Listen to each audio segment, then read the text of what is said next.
My name is Eleanor. I am 69 years old. And on the day my husband's will was read, my sons divided $30 million between themselves as if it were a poker game. Stephen got the construction companies. Daniel inherited the restaurant chain, the estates, the luxury condos, the sports cars, everything. Absolutely everything. And I, after 45 years of dedicated marriage, after sacrificing my entire life for that family, received a dusty envelope that looked like trash. My daughter-in-law Jessica laughed in my face and said, "At least you can use it to store recipes, mother-in-law." Stephen didn't even look at me. Daniel sighed as if my very existence was a burden. Humiliated and shattered, I walked out of that office feeling like my life was worthless. But what they didn't know was that tonight, when I opened that despised envelope in the solitude of my home, I would find something that would change everything forever. Before we dive into the story, please like and subscribe to the channel to enjoy more exciting stories. Arthur had died just a week ago. Pancreatic cancer took him in 6 cruel and painful months. For 45 years, he had been my partner, my refuge, the man who built an empire from scratch, working day and night. I was always by his side. When he stayed up until dawn reviewing numbers, I brought him coffee and stayed awake waiting for him. When he had to travel for business for weeks on end, I managed the house alone and raised our 2 sons without ever complaining. When the banks wouldn't lend him money to expand the business, I sold the jewelry my mother had given me to help him get the capital he needed. I never asked for recognition. I never claimed credit. I just loved my husband and trusted that he would take care of me when the time came. How wrong I was. The reading of the will took place at the office of Rose Albright, the family lawyer. I arrived early wearing my best violet dress, the one Arthur had given me on our last anniversary. I thought it would be a formality. After half a century together, it was logical that my husband would have left me protected. My sons could inherit the business, but I should have enough to live with dignity. Rose began to read in a cold, professional voice. To my son Stephen, I leave the construction companies valued at $12 million. Stephen smiled like a child on Christmas morning. To my son Daniel, I leave the restaurant chain which generates $8 million a year. Daniel settled into his chair with satisfaction. The estates on the coast, the condos downtown, the luxury cars, the main accounts. Everything was divided between them like the spoils of war. $30 million were split equally while I sat there invisible, waiting to hear my name. When Rose finished reading the endless list of properties my sons were inheriting, she paused. She looked at some papers and said, "For Mrs. Eleanor Herrera." My heart sped up. Finally, I was going to hear what the love of my life had left me. Rose continued, "I leave her this personal envelope," and she handed me a yellowish dusty envelope that looked like it had been stored for years in some forgotten drawer. I took it with trembling hands while my sons exchanged satisfied glances. Jessica, my daughter-in-law, couldn't contain her laughter. "At least you can use it to store recipes." Mother-in-law Stephen didn't even look up from the documents he was reviewing. Daniel sighed as if my presence were an annoyance to be tolerated. The envelope weighed almost nothing in my hands. It felt empty. It felt like a mockery. Rose closed the will folder and turned to my sons to explain the legal procedures they had to follow to take possession of their inheritance. They talked about wire transfers, deeds, and corporations. As if I wasn't there, as if I were a ghost sitting in that leather chair. I stood up slowly, put the envelope in my purse, and walked to the door. No one said goodbye. No one asked if I needed help.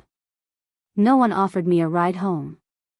I left that office with a broken heart, feeling that 45 years of love and sacrifice had been reduced to a dusty envelope that probably contained a sentimental letter with no real value. I walked through the streets of the city where I had lived my entire adult life, where I had built a family that now treated me like garbage, and I cried like I hadn't cried since I was an abandoned child. That night, sitting in the living room of my empty house, with the silence weighing like a tombstone on my shoulders, I decided to open the envelope. My hands trembled as I broke the yellowed seal. Inside was a single folded sheet of paper. I unfolded it slowly and read the words written in Arthur's unmistakable handwriting. Arthur's handwriting was unmistakable. That elegant script I had seen in thousands of love letters during our courtship, on birthday cards, on notes he left me in the kitchen before he went to work. But this time, the words I read took my breath away. For the woman who always truly loved me.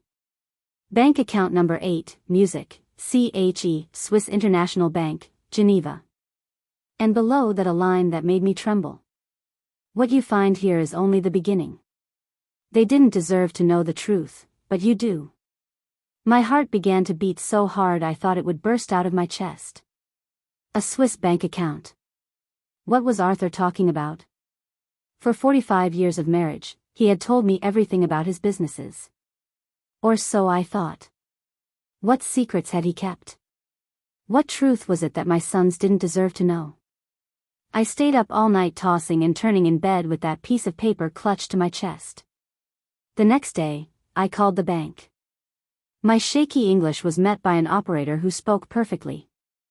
I gave her the account number, my personal information, and after a wait that felt like an eternity, I heard the words that changed my life forever. Mrs. Herrera, the current balance in your account is 100 million United States dollars. 100 million. The phone slipped from my hands and fell to the floor. $100 million. More than 3 times what my sons had inherited combined. I sat on the kitchen floor shaking, trying to process what I had just heard. Arthur had left me a secret fortune. A fortune that no one knew about. A fortune that made the 30 million from the official will look like pocket change. But that wasn't all. The operator continued. Ma'am, we also have instructions to courier you a safe deposit box that your husband deposited here 2 years ago. We can schedule the delivery, a safe deposit box. What else had Arthur kept hidden? What other secrets awaited me? I accepted the delivery for the next day and hung up the phone with trembling hands. My mind was a whirlwind of questions. How had Arthur acquired so much money without me noticing? Why had he kept it a secret? Why had he decided to leave it only to me? And the question that tormented me the most. What truth was it that my sons didn't deserve to know? The courier arrived the next day at 10 o'clock in the morning sharp. It was a small but heavy safe with a combination that came in a sealed envelope. The numbers were our wedding date, June 15, 1980. Typical of Arthur, always so romantic, even in his darkest secrets. I closed the living room curtains, unplugged the phone, and sat in front of the safe with my heart racing. I dialed the combination, and heard the click of the mechanism opening. Inside were documents, photographs, letters, and a thick envelope with my name written in large letters. I opened it with trembling hands, and began to read the most shocking letter of my life. My dearest Eleanor, the letter began. If you are reading this, it means I have passed away and our sons have shown their true colors at the reading of the will. I know they humiliated you. I know they treated you like trash. I know they laughed at you when they gave you that dusty envelope. But I needed it to happen this way.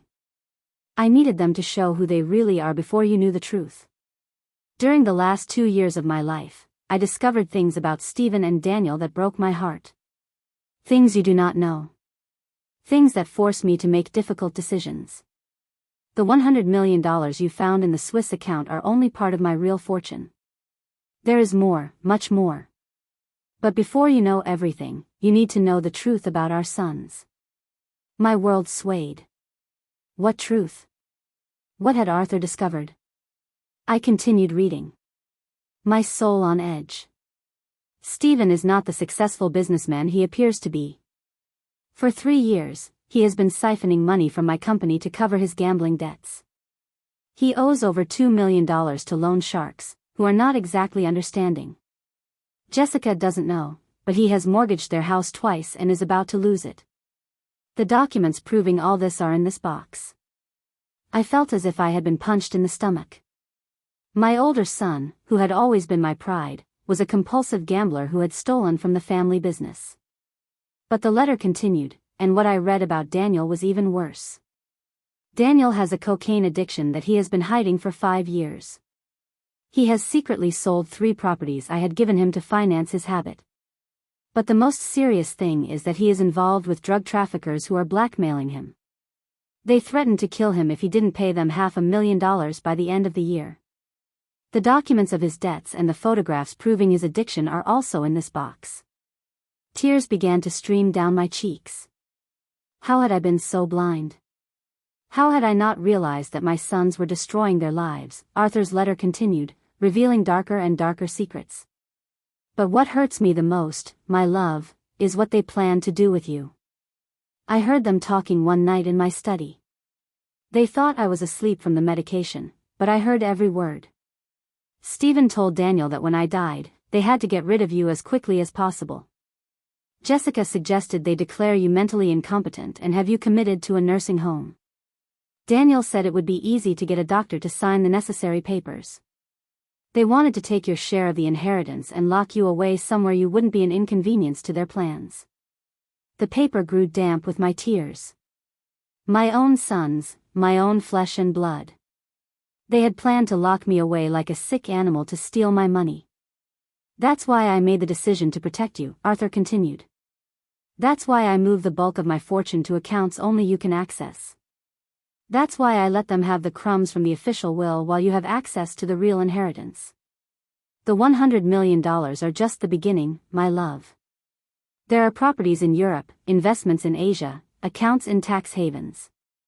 In total, more than $200 million that are now yours.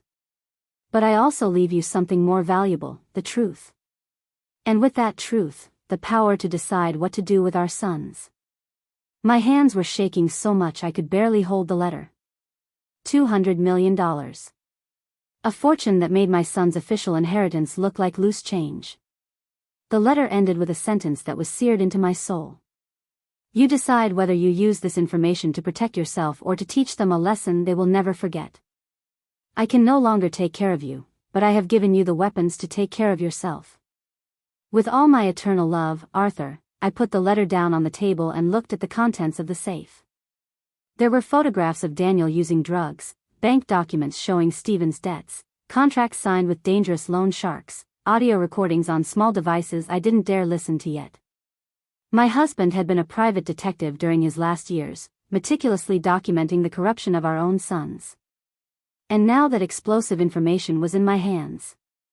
I sat in that room for hours, surrounded by photographs that destroyed the image I had of my children. Daniel with glassy eyes snorting cocaine in the bathroom of some nightclub. Stephen signing documents with men in dark suits who were clearly not legitimate bankers. Casino receipts for thousands of dollars. Pawn shop tickets for items I thought they still owned. My perfect world, my exemplary family was crumbling before my eyes like a house of cards. But what hurt the most wasn't the addictions or the debts. It was the plan they had hatched to get rid of me. In one of the recordings I finally dared to listen to, I heard Jessica's voice saying, "Once she's committed, we can sell the family house and split the money. She's an old woman. She won't notice a thing." And Stephen's reply, "Mom was always so naive. It'll be easy to convince her it's for her own good." Over the next few days, I dedicated myself to investigating every document Arthur had left in that safe. He had hired private investigators to follow our sons. He had recorded phone conversations. He had photographed secret meetings. My husband had built a complete file on Stephen and Daniel's lies and betrayals. And among all those papers, I found something that chilled my blood. A contract signed between my sons and a specialized geriatric care company. They had already paid the deposit to commit me to a place called Willow Creek Senior Living, a private nursing home 3 hours from the city. The contract was dated 2 weeks before Arthur's death. They had planned to lock me away before their father even died. They had planned to rob me while I was mourning at his funeral. The phone rang one morning as I was reviewing bank documents. It was Stephen using that fake voice he used when he wanted something. "Mom, we need to talk. Jessica and I are worried about you. You've been very quiet since the funeral." Worried? How ironic. I told him I was fine. That I just needed time to process the loss. But he insisted, "It's not good for you to be alone in that big house. We've been thinking about options to make you more comfortable. There it was.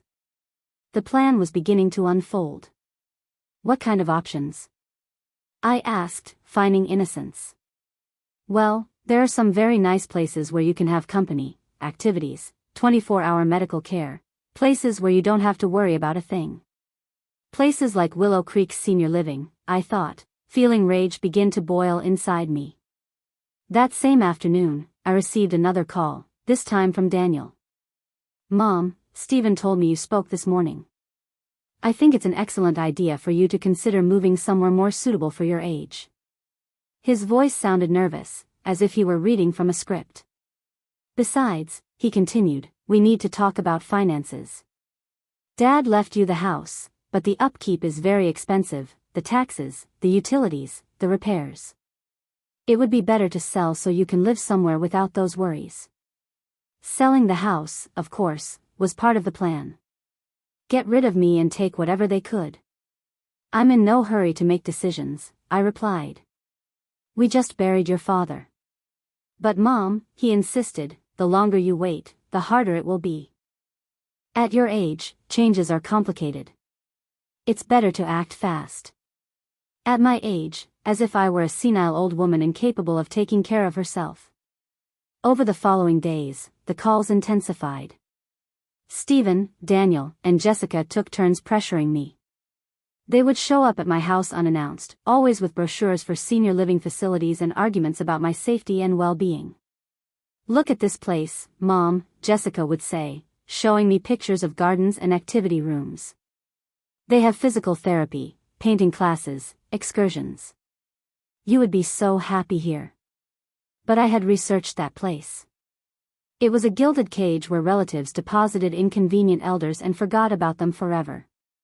The online reviews spoke of medical negligence, terrible food, and abusive staff.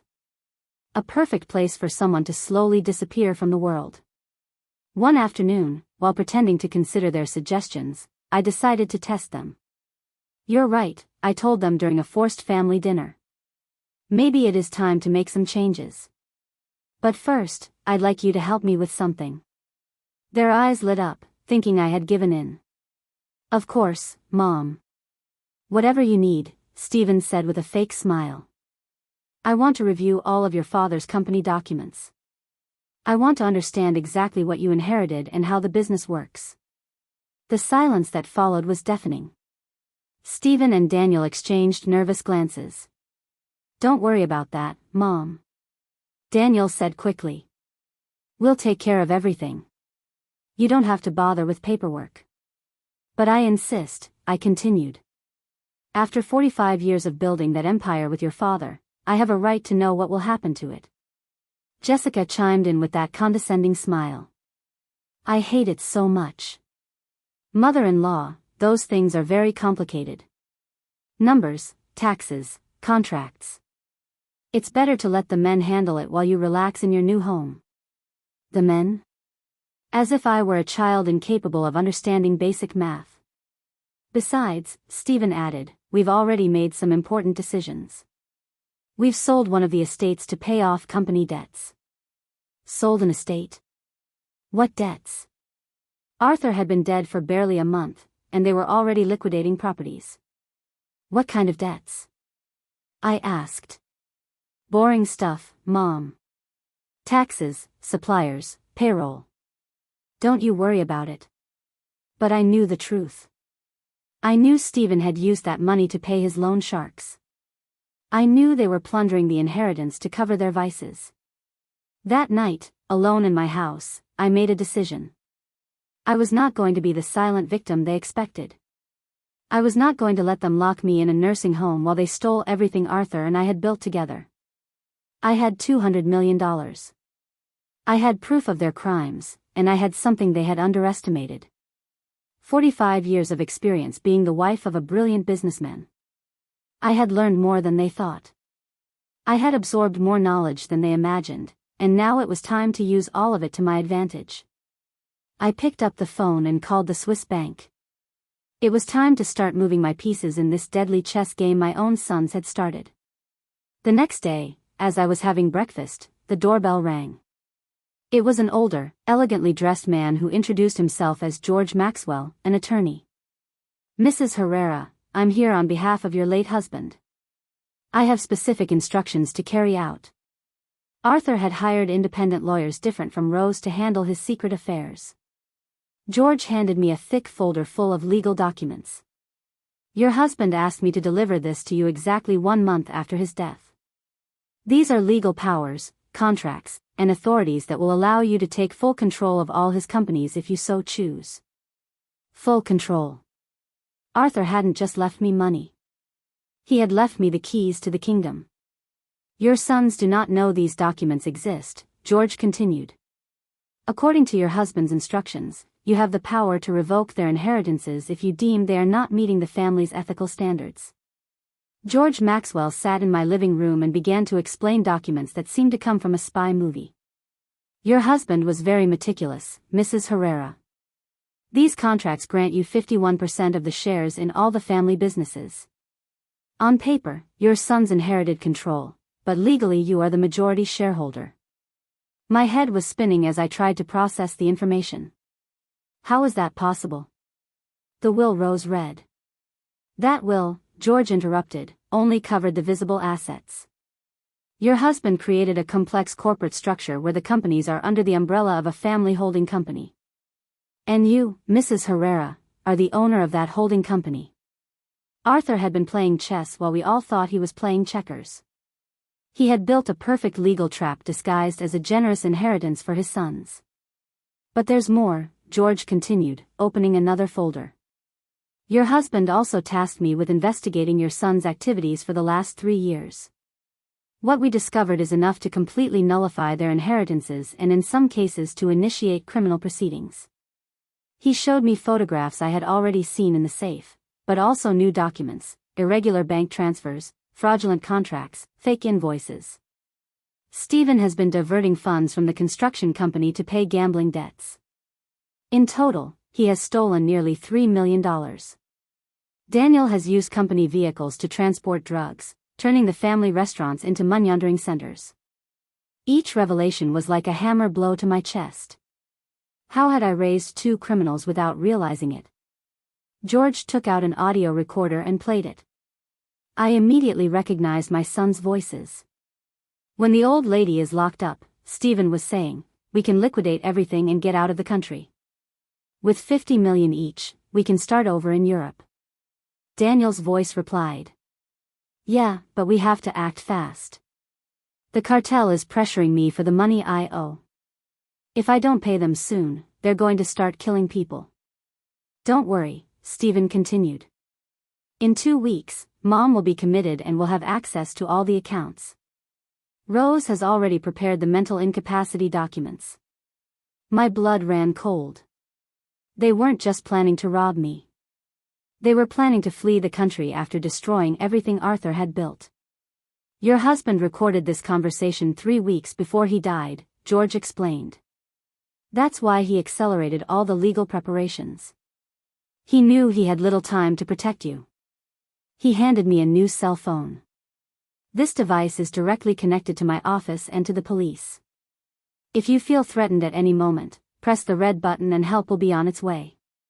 The reality of my situation began to sink in. I wasn't just dealing with ungrateful children. I was dealing with desperate criminals who saw my death or disappearance as the solution to all their problems. "What do you recommend I do?"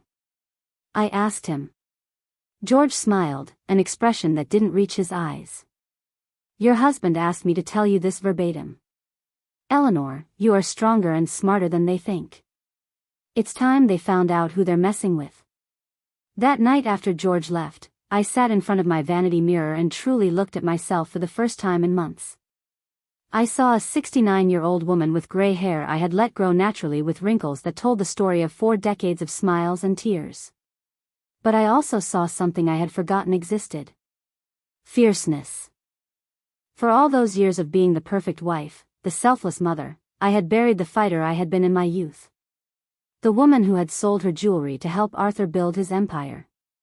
The woman who had worked double shifts when money was tight. The woman who had fought against banks, suppliers, and competitors to protect her family. That woman was still there, dormant, but not dead. And it was time to wake her up. The next day, I began my counterattack. First, I called the bank and transferred $10 million to a local account. I needed immediate liquidity for what I had planned. Next, I hired a private security firm to watch my house 24 hours a day. If my sons planned to speed up my commitment, they were going to meet more resistance than they expected. I also hired a forensic accountant to audit all the family businesses. I wanted official documentation of every penny they had stolen. Finally, I visited 3 different criminal defense attorneys and gave them copies of all the evidence I had against Stephen and Daniel. I wanted to be prepared for any scenario. Stephen showed up at my house unannounced on Friday morning. He was accompanied by Jessica and a man who introduced himself as Dr. Evans, a specialist in geriatrics. The plan was in motion. "Mom," Stephen said with that fake smile that now nauseated me. "We brought the doctor to give you a general checkup. We just want to make sure you're okay." The supposed doctor carried a black briefcase and a condescending attitude that made my blood boil. "I don't need a checkup," I replied firmly. "I feel perfectly fine." "But Mom," Jessica insisted, "at your age, it's important to have regular checkups. The doctor just wants to ask you a few simple questions." Simple questions like the ones used to declare someone mentally incompetent. "Mrs. Herrera," the fake doctor said in a syrupy voice, "I just need to assess your cognitive state. These are routine procedures." He took some forms from his briefcase that I recognized immediately. They were the same documents George had shown me, the ones Rose had prepared to declare me incompetent. "Can you tell me what day it is today?" he asked. "Friday, October 13th, I replied.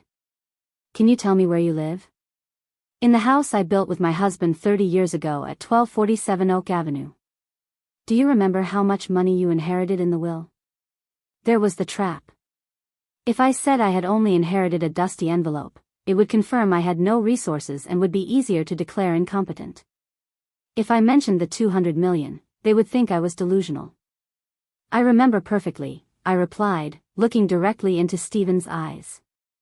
"That you inherited $30 million in companies and properties. I also remember that I received an envelope that you considered trash." The doctor scribbled something on his papers. Stephen smiled, thinking I had fallen into his trap. "And how do you feel about that distribution?" the doctor asked. "I feel," I said slowly, "like a woman who finally understands who the members of her family really are." Jessica and Stephen exchanged satisfied glances. They thought I was admitting confusion or resentment, emotions they could use to justify my commitment. The fake doctor closed his folder and whispered something to Stephen. Then he turned to me. "Mrs. Herrera, I believe it would be beneficial for you to spend a few days under medical observation. We have a very comfortable facility where you can rest while we evaluate your general condition." There it was, the final trap. "No, thank you," I replied with the firmest voice I could muster. "I feel perfectly capable of taking care of myself." "But Mom," Stephen said, and for the first time, there was a real note of threat in his voice. "It's not a suggestion. The doctor believes you need specialized care." "The doctor," I replied, rising slowly, "can believe whatever he wants, but this is my house, and I decide who comes in and who goes out." At that moment, Jessica made the mistake I had been waiting for. She approached me with that venomous smile and said, "Mother-in-law, don't be difficult. We all know you can't take care of yourself anymore. It's time you accept reality and let the adults make the important decisions." The adults, as if I were a child, as if 45 years of marriage and building an empire had taught me nothing about life.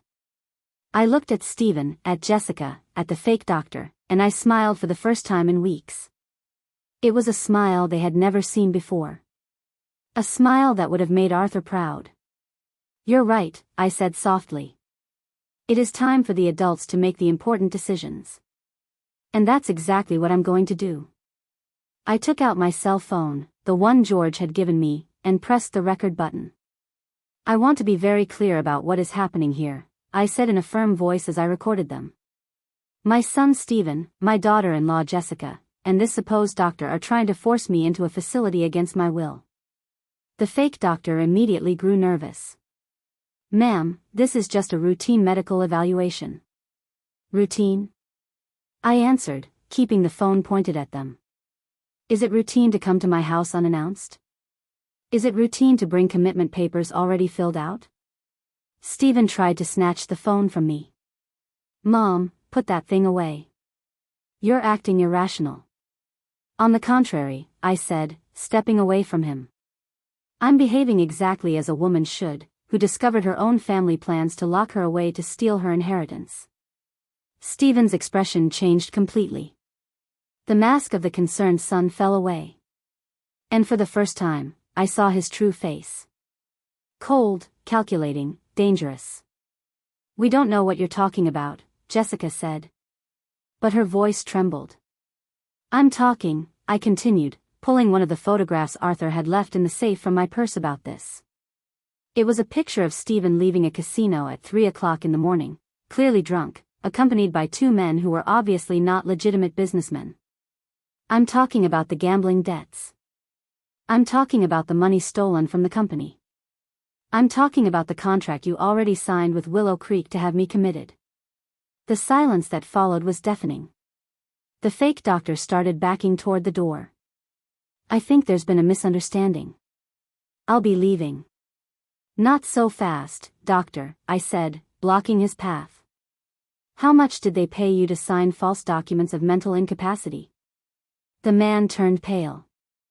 I don't know what you're talking about. I'm talking about this, I said, showing him another photograph where he appeared receiving an envelope of money from Stephen. My husband hired private investigators during his final months. He documented every dirty move you made. Jessica began to cry, but they weren't tears of sadness. They were tears of pure panic. Mother-in-law, you don't understand. Everything we've done has been for your own good. For my good, I repeated, feeling a rage give me a strength I hadn't felt in years. Stealing from the family business is for my good. Planning to flee the country with the money is for my good. Stephen finally lost his composure. Enough. You're a crazy old woman who doesn't know what she's talking about. Dad made a mistake leaving you anything. You're too stupid to handle money.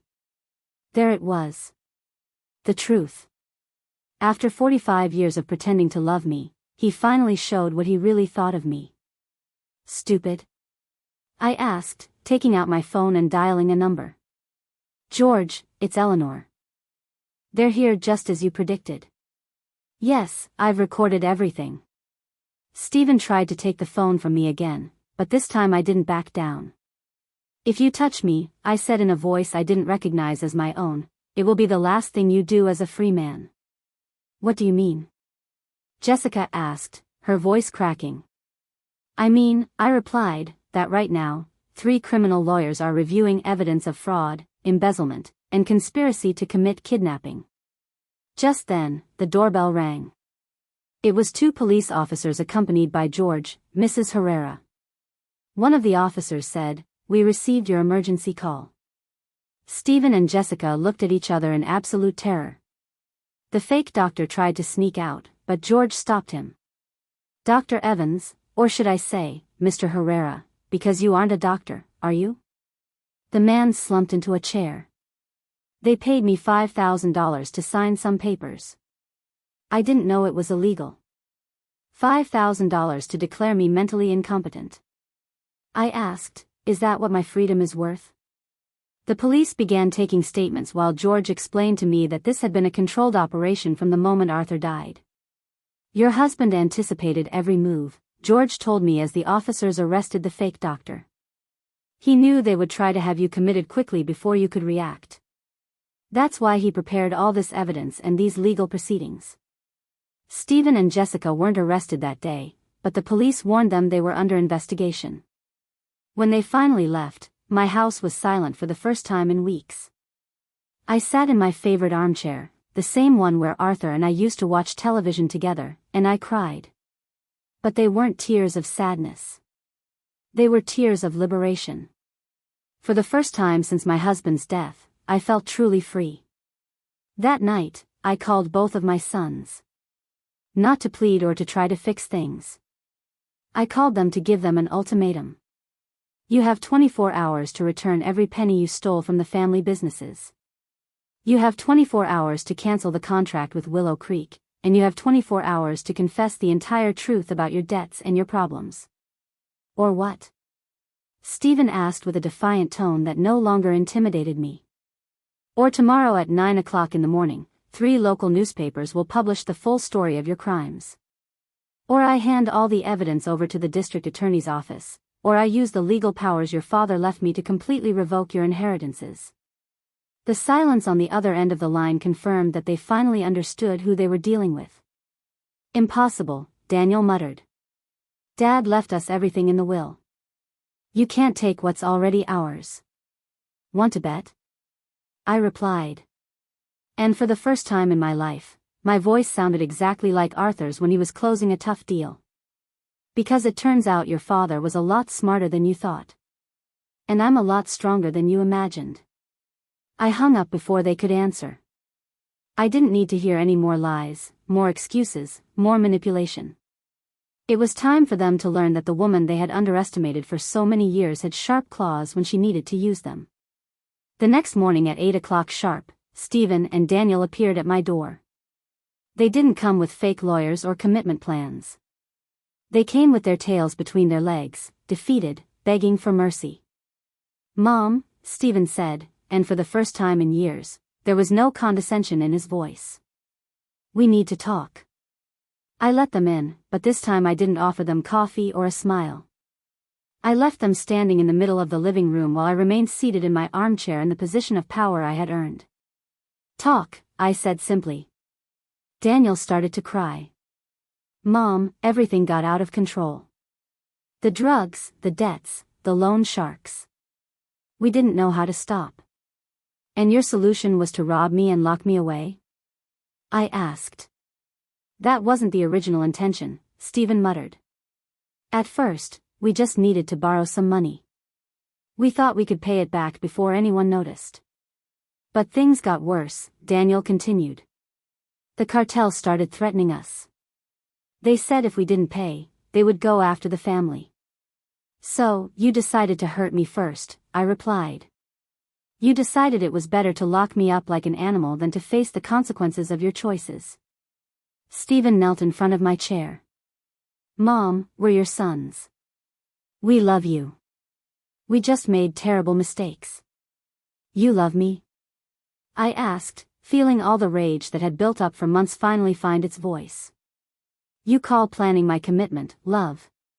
You call stealing the money your father and I built together, love. You call treating me like trash at the will reading love. They didn't answer because there was no possible answer to those questions. But I want you to know something, I continued, standing slowly and walking to the window. Your father loved you. Despite everything he discovered, despite all the evidence he gathered against you, he loved you. That's why he left you a chance to redeem yourselves. I turned to face them. He left you $30 million, enough to pay all your debts and start over. But he also left me the power to take it away if you proved you didn't deserve it. Their faces palled as they understood the magnitude of what I was saying. What do you want us to do? Stephen asked, his voice cracking. I smiled, but it wasn't a motherly smile. It was the smile of a woman who had finally found her power. What I want, I said, walking slowly around my 2 sons, kneeling in my living room, is for you to understand that the game has changed. For 69 years, I have been the obedient wife, the sacrificial mother, the invisible woman who cleans up others' messes. That's over. I looked them directly in the eyes, one by one. Stephen, I want you to call all your loan sharks right now and tell them they will get their money, but not from the money stolen from the company. They will get it from your own inheritance. His face fell. Mom, if I do that, I'll have nothing left. The debts are more than $3 million. Exactly, I replied, showing not a shred of compassion. You'll be left with exactly what you deserve after stealing from the family business for 3 years. Daniel, I continued, turning to my younger son. You are going to check into a rehabilitation center. Not one of those luxury places where the rich go to pretend they're getting better. A real place where they will work with you. Seriously. Mom, I can quit on my own. I don't need rehab, he protested. How are you able to quit gambling on your own? I asked Stephen. How were you able to stop stealing money on your own? No, my sons. Addicts don't get better on their own, and you are going to get better or you are going to lose everything. Daniel began to cry harder. They'll kill me in rehab. No, I said, taking out my phone. They won't kill you because I'm going to pay them myself. But every dollar I pay for your debts will be deducted from your inheritance. I dialed a number I had written down days ago. Detective Miller, this is Eleanor Herrera. I have information about a drug trafficking ring operating out of the family's restaurants. Daniel went white as a sheet. Mom, what are you doing? I'm cleaning up the mess you created, I replied, speaking into the phone. Yes, detective. I have names, dates, photographs, and my son is willing to cooperate as a protected witness. I hung up and looked at Daniel. You are going to testify against the cartel. You are going to give the police all the information you have about their operation, and you are going to do it before you enter rehab. They'll kill me if I do that, he muttered. They'll kill you if you don't pay, I replied. At least this way. You have a chance to live and start over. Stephen tried to stand, but I stopped him with a look. I'm not finished with you. I took the documents George had given me from my bag. Did you know that your father left me in control of all the family businesses? Did you know that I can legally fire you right now? Panic filled his eyes. Mom, that company is all I know how to do. It's my life. It was your life. I corrected him. Until you decided to turn it into your personal cash register. I showed him the financial statements the forensic accountant had prepared. $3 million stolen over 3 years. Fake invoices, irregular transfers, ghost accounts. Do you know what this is? This is evidence of a federal crime, but there's a way to resolve this without involving the DA's office, I continued, seeing hope light up in his eyes. You are going to sign your resignation as CEO of all companies. You are going to transfer all of your shares to me, and you are going to work as a common laborer, earning a basic wage until you have paid back every penny you stole. A laborer? He asked, incredulous. You're going to start from the bottom just like your father did. You're going to carry bricks. You're going to clean offices. You're going to do the work that real working men do every day. And you're going to learn what it means to earn money honestly. The humiliation on his face was evident. But there was something else, too. Respect. For the first time in years, he was seeing me as more than a harmless old woman. Jessica, who had been quiet throughout the conversation, finally spoke. Mother-in-law, this is ridiculous. They can't accept these conditions. They're your sons. I turned to her with a smile that could freeze blood. Oh, really? And what are your options, my dear daughter-in-law? I took another photograph from my bag. It was Jessica kissing a young man in a hotel parking lot. Should I tell Stephen about your affair with the Pilates instructor, or would you prefer to tell him yourself? Her face fell completely. Or would you prefer I tell him about the $50,000 you've been siphoning from the family account to buy yourself clothes and jewelry?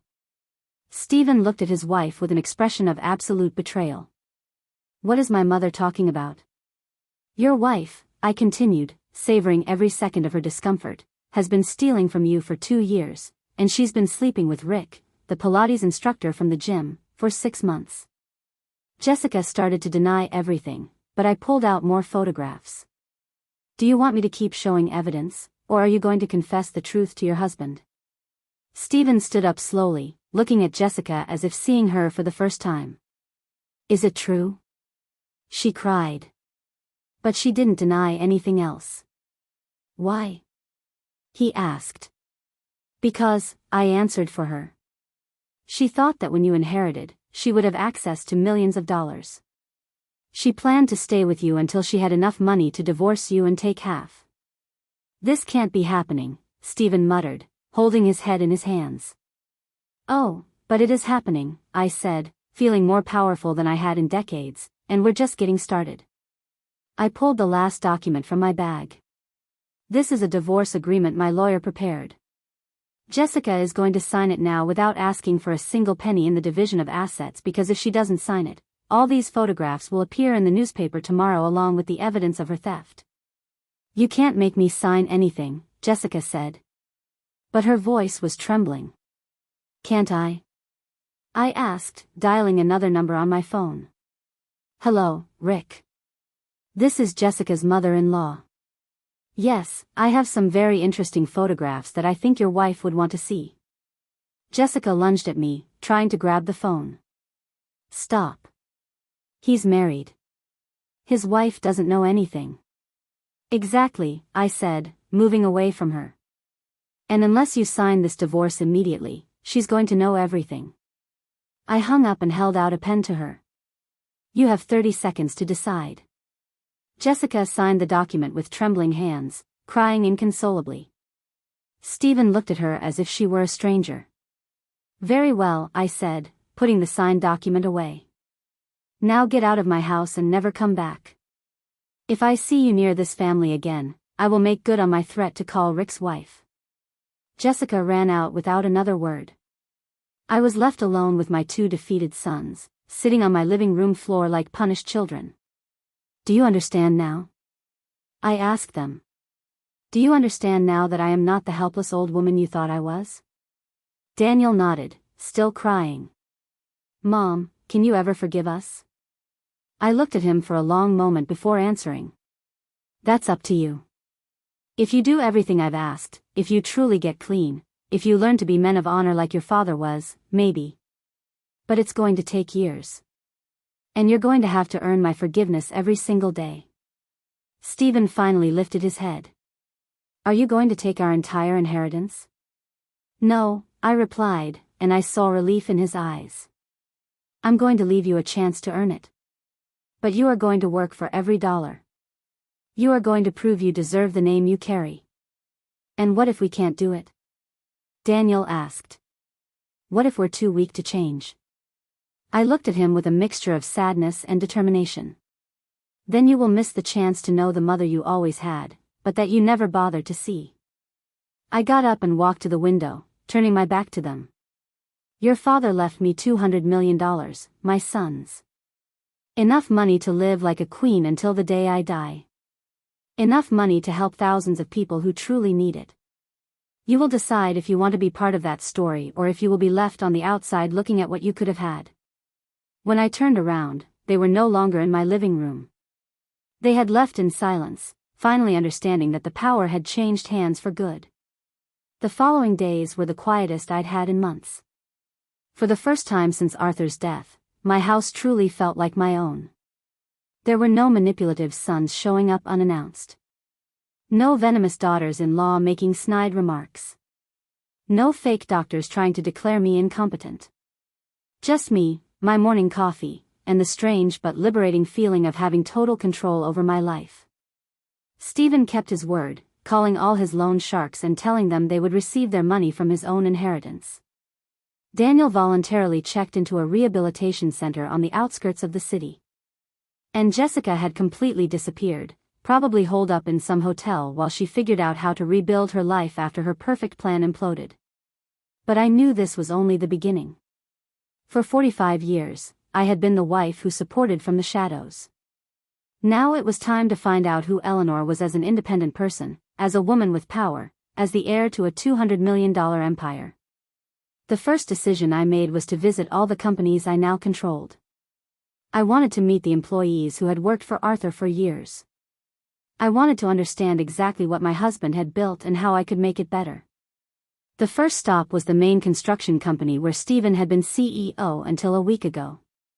When I arrived at the offices dressed in a gray suit I had bought specially for the occasion, all the employees looked at me with curiosity. They knew I was the boss's widow, but they had never seen me in a professional context. Good morning, I said to the 30 employees gathered in the conference room. I am Eleanor Herrera, and from now on, I am the owner and CEO of this company. A murmur of surprise rippled through the room. I know some of you are concerned about the recent changes. I know you've heard rumors about financial troubles. I want you to know that those problems have been resolved and that this company will continue to operate under new policies of transparency and honesty. An older man whom I recognized as Frank, the construction supervisor, raised his hand. Mrs. Herrera, with all due respect, do you have experience running a construction company? It was a fair question, and I had prepared the answer for days. Frank, I replied, for 45 years. I sat at the kitchen table with Arthur every night while he told me about every project, every problem, every important decision. For 45 years, I reviewed contracts, listened to phone calls, participated in business strategies. The difference is that now, instead of advising from the shadows, I will be leading from the front. Several employees nodded in approval. They had seen my dedication to the family for decades, but there are changes that will be implemented immediately, I continued. First, we are going to conduct a full audit of all finances from the last 3 years. I want to know exactly where every dollar went. I saw some of the accountants exchange nervous glances. They probably knew about Stephen's irregularities, but had remained silent out of fear. Second, we will implement a bonus system based on real productivity, not favoritism. Third, any employee who has information about past irregular activities can come speak with me privately without consequences to help me clean up this company.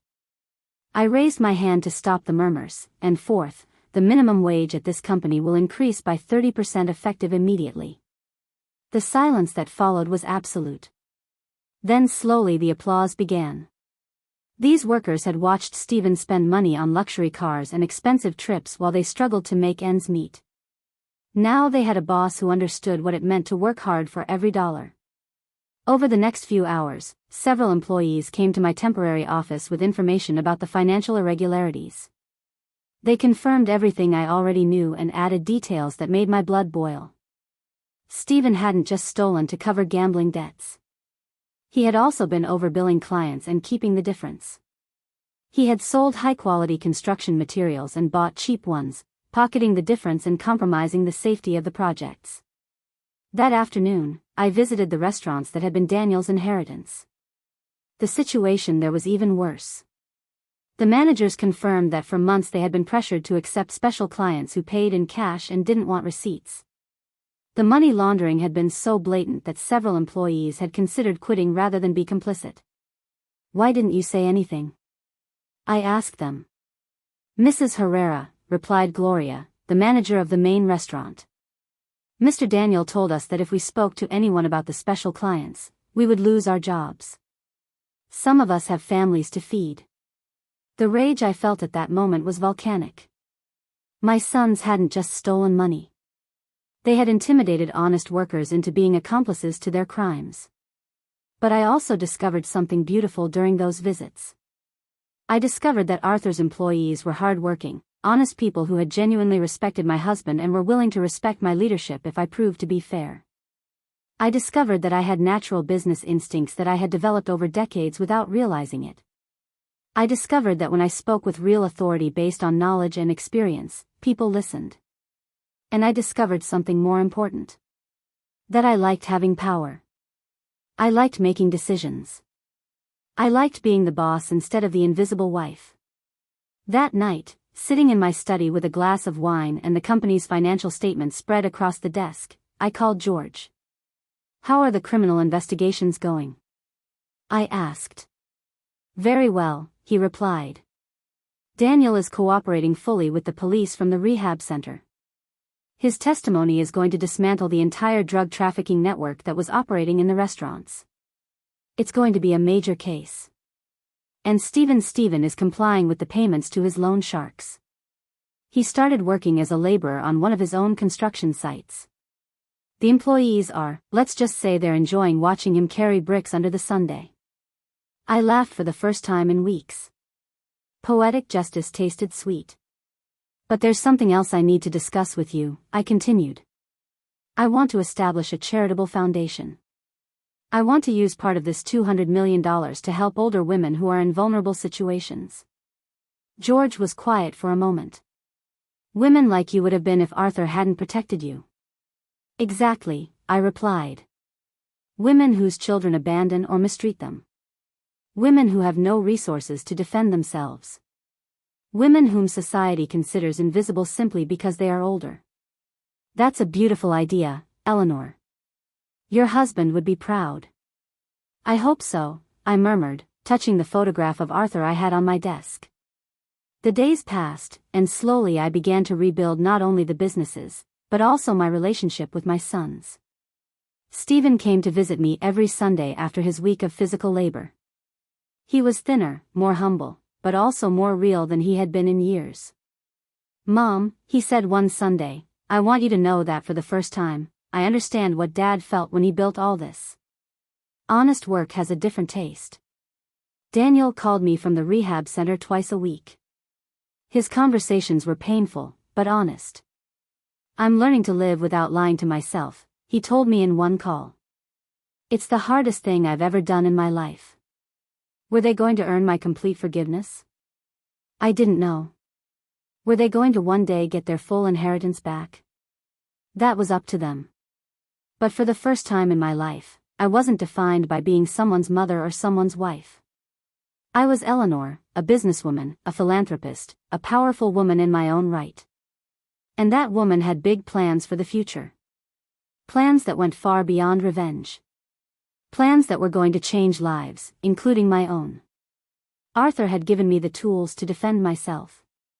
But I had chosen to use them for something bigger, to become the woman I always had the potential to be, but never had the chance to discover. 6 months after that, while reading That Changed My Life Forever, I found myself standing in front of my bedroom mirror, preparing for the most important event since Arthur's death. That night was the launch of the Arthur and Eleanor Herrera Foundation for Vulnerable Senior Women. I was wearing a gold dress that I had chosen especially for the occasion, not because it was the most expensive, but because it was the color of strength, the color of the power I had discovered within myself. As I put on the earrings Arthur had given me for our 20th anniversary, I thought about everything that had changed since that night I opened the dusty envelope my sons had despised. The foundation had already helped over 200 older women in its first few months of operation. Women like Rose, 73, whose children had emptied her bank account and left her living in deplorable conditions. Like Carmen, 68, who had been a victim of domestic violence for decades and finally found the courage to escape. Like Patricia, 75, whose family had tried to declare her mentally incompetent to steal her pension. Every story I heard reminded me how close I had come to becoming one of those victims. And every woman we helped confirmed that I had made the right decisions. The phone rang as I finished getting ready. It was Stephen.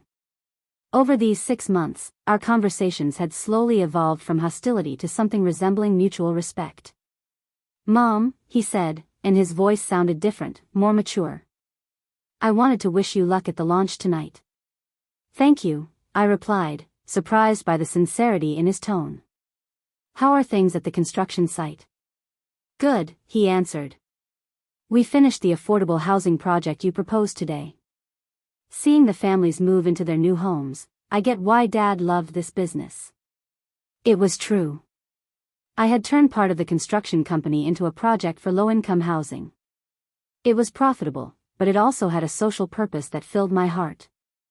Mom, Stephen continued, I know I have no right to ask you for anything, but can I come to the launch tonight? The question took me by surprise. For months, I had kept my sons away from my new projects, not as punishment, but because I needed space to discover who I was without them. Why do you want to come? I asked. Because, he said. And I heard real emotion in his voice. I'm proud of you. Because I want people to know that I'm your son. Because for 35 years, I thought you were just my mom. And now I realize you are Eleanor Herrera, an extraordinary woman who just happens to be my mother. Tears began to roll down my cheeks. Those were the words I had waited decades to hear. You can come, I finally said, but you will come as a guest, not as privileged family. You will sit with everyone else, and you will listen to what I have built without your help. Understood. He replied. And Daniel gets out of rehab next week. If he stays clean, if he continues to cooperate with the police, if he proves he has truly changed, then we can talk about his future and the family. I hung up the phone, feeling a strange mix of hope and caution. My sons were changing, but I had learned not to blindly trust promises.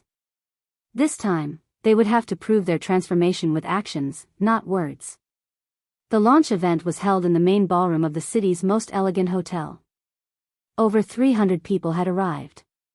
Business leaders, politicians, social workers, and especially older women who had found a second chance in our foundation. As I walked among the guests, greeting and thanking them for their support, I felt more alive than I had in years. These were my people now. Not the family that had betrayed me, but the community I had chosen to build. The community of people who believed in second chances and in the dignity of older women. George approached me with a huge smile. "Eleanor, this is incredible. I've never seen such a positive response for a new foundation." "It's because the need was real." I replied, "For decades, we older women have been invisible to society. It was time someone saw us." At that moment, I saw Stephen enter the ballroom. He was wearing a simple suit, nothing fancy, and he walked with a humility I had never seen in him before. Several guests recognized him, and I could see the curiosity on their faces as to why the son, who had been disinherited, was present at his mother's event. Stephen didn't try to approach me or claim any attention. He simply sat at a table in the back and waited. When it was time for my inaugural speech, I went up to the podium, feeling a mix of nerves and excitement. Before me were 300 people who had come to support my vision. Behind me was the giant photograph of Arthur and me on our wedding day, reminding me where this journey had begun. "Good evening," I began, and my voice sounded stronger than I expected. 7 months ago, I was a 69-year-old widow who thought her life had ended with her husband's death. I thought my role in the world had been reduced to being the invisible mother of 2 adult sons and the grandmother who waited for occasional visits. But I continued, feeling confidence grow in my chest. I discovered that life can begin at any age if we have the courage to make the hard decisions. I discovered that being older does not mean being invisible. I discovered that being 69 years old doesn't disqualify me from starting a new career, a new mission, a new version of myself. The applause started slowly and grew into a standing ovation. I saw tears in the eyes of many of the older women in the audience. They knew exactly what I was talking about because they had lived the same invisibility, the same underestimation. This foundation, I continued when the applause died down, exists because all women, regardless of their age, deserve dignity, respect, and opportunity. It exists because no woman should feel invisible or disposable simply because society has decided her value diminishes with the years. I searched for Stephen in the crowd. He was crying openly with a look of pride and regret mixed on his face. This foundation also exists because I learned that forgiveness isn't something you give away. It's something that's earned, and that second chances are powerful, but only when they are accompanied by real change. I finished my speech by telling the story of an older woman who had come to our foundation last week. Her children had sold her house while she was in the hospital and split the money. When she was discharged, she had nowhere to live and her own children told her to fend for herself. That woman, I said, now has a decent apartment, legal support to recover what was stolen from her, and a part-time job at our foundation helping other women in similar situations. Because it turns out that at 72 years old, she still had a lot to offer the world. She just needed someone to notice. When I stepped down from the podium, the ovation lasted for almost 5 minutes. One after another, women came up to hug me, to tell me their stories, to thank me for giving them a voice. But the most emotional moment came when Stephen timidly approached at the end of the night. "Mom," he said with tears still fresh on his cheeks. "I want to apologize. Not just for the money, not just for the plan to have you committed. I want to apologize for not seeing you for 35 years, for treating you like you were just my mom instead of Eleanor Herrera, this incredible woman who was always there, but who I was too blind to recognize." I looked at him for a long moment before answering. "Stephen," I finally said, "forgiveness is earned with time and actions, but respect, you've already earned that. You came here tonight expecting no privileges. You sat in the back without demanding attention. You cried with pride for my achievements instead of resentment for your situation. That tells me that maybe, just maybe, you're starting to become the man your father always hoped you would be. For the first time in 7 months, I hugged him.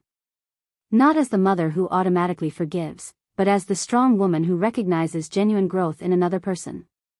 A year after that infamous day in Rose's office, I find myself sitting in the garden of my house. The same house my sons once wanted to sell to lock me away in a nursing home. But everything has changed.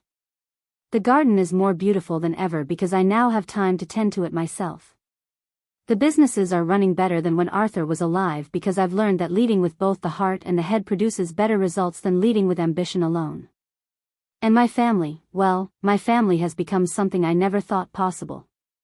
A real family based on mutual respect instead of false obligations. Daniel got out of rehab 6 months ago and has been clean ever since. It wasn't easy. There were relapses, crisis nights, moments where I thought I had lost him for good.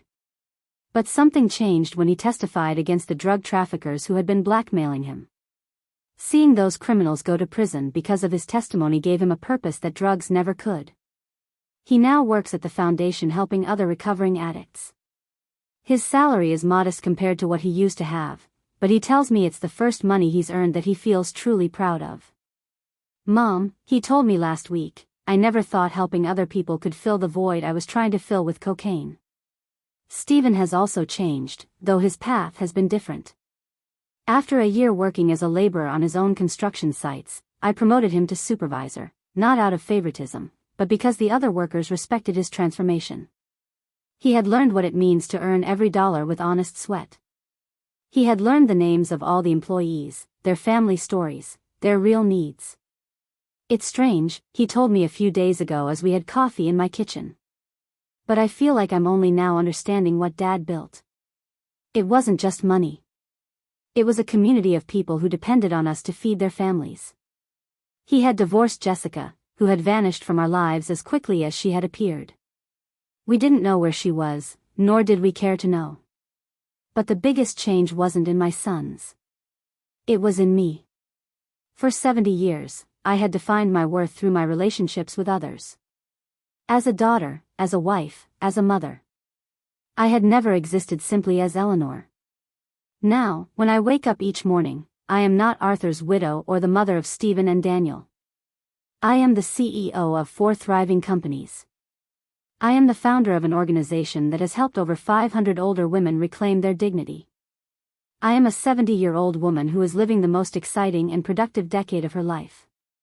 I am someone who makes important decisions, who influences the lives of thousands of people, who builds legacies that will last for generations. The foundation has expanded beyond my wildest dreams. We now have 3 shelters for older women who are victims of family abuse, a free legal aid program, a job training center that teaches new skills to women who thought their careers were over, and a microloan program that helps senior entrepreneurs start small businesses. Last week, a 65-year-old woman who had been unemployed for 2 years opened her own bakery with one of our microloans. When she cut the ribbon at the grand opening, she was crying with joy because she finally felt useful, valuable, and capable again. But perhaps the project I am most proud of is the Grandmother Mentor Program. We connect older women with business experience with young female entrepreneurs who need guidance. It turns out that decades of life experience, of having navigated family and financial crisis, of having raised families and supported husbands in building businesses, makes us exceptional mentors. The young women need us more than we thought, and we have more to offer than society had ever recognized. It's beautiful to see how the wisdom of one generation becomes the springboard for the success of the next. George visited me yesterday to discuss the legal documents for a new expansion of the foundation. Eleanor, he said as we reviewed contracts, did you ever imagine you would become all this? Never, I answered honestly. For 45 years, I thought my destiny was to be invisible, that my role was to support the dreams of others without having any of my own. And now, he asked, now, I said, looking out the window at the garden where Arthur and I used to walk together. Now I understand that he didn't just leave me money in that dusty envelope. He left me permission to become who I always could have been, but never dared to be. This afternoon, I have a meeting with the mayor. He wants the foundation to partner with the city government to create a pilot program that could be expanded nationally. Assisted living programs that respect the independence of older women. Day centers where they can socialize and stay active without feeling like burdens on their families. Public policies that recognize that older women are a valuable social resource, not a problem to be hidden away. The idea of influencing policies that will affect thousands of women across the country excites me more than any inheritance I could have received. My sons come for lunch with me every Sunday. Not out of obligation, but because they genuinely enjoy my company. Our conversations have evolved from apologies and resentment to real debates about business, about life, about the future. Stephen consults me on important decisions at the construction company. Daniel tells me about the difficult cases he handles at the foundation. They ask for my advice, not because I am their mother, but because they respect my judgment as a businesswoman and as a person. It's the family relationship I always wanted, but never knew how to build when we were younger. Have I forgiven them completely? That's a question I often ask myself. Forgiveness, I've discovered, is not an event, but a process. Every day that I see Stephen treat his employees with genuine respect, I forgive his past arrogance a little more. Every day that I see Daniel help another recovering addict, I forgive his betrayal a little more. But more important than forgiving them, I've learned to forgive myself. To forgive myself for being invisible for so many years. To forgive myself for accepting emotional crumbs when I deserved banquets of love and respect. The dusty envelope I received that day in Rose's office sits on my desk as I write these reflections in my journal. It no longer contains just the bank account number that changed my life. Now it holds letters from women we have helped, photographs of project inaugurations, newspaper clippings about the foundation's achievements. It has become a symbol of transformation, of second chances, of the beauty that can arise from the ashes of humiliation. Every time I look at it, it reminds me that endings can be beginnings, that crises can be opportunities, and that it is never too late to become who you are destined to be. If I could go back and speak to the Eleanor who walked out of that office crying a year ago, I would tell her, don't cry for what you have lost. Celebrate what you are about to gain. Don't lament the sons who betrayed you. Prepare to meet the men they are going to become. Don't cling to the invisible woman you were. Free yourself to become the powerful woman you always had inside you. I would tell her that the pain she feels in this moment is the birth pang of a new life. And that new life is going to be more beautiful, more meaningful, and more powerful than she ever dared to dream. And to you, dear listeners, who have heard my story to the end, I ask, how many times in your lives have you accepted being invisible when you deserve to be seen? How many times have you accepted crumbs when you deserved banquets? How many times have you allowed others to define your worth instead of discovering your own power? My story is not just about an unexpected inheritance or a dysfunctional family. It's about the moment we decide to stop surviving and start truly living. It's about the moment we realize that it is never too late to write a new chapter of our lives. Because it turns out that the best years of our lives can be ahead of us, not behind us, if we have the courage to claim our power and use it for something bigger than ourselves.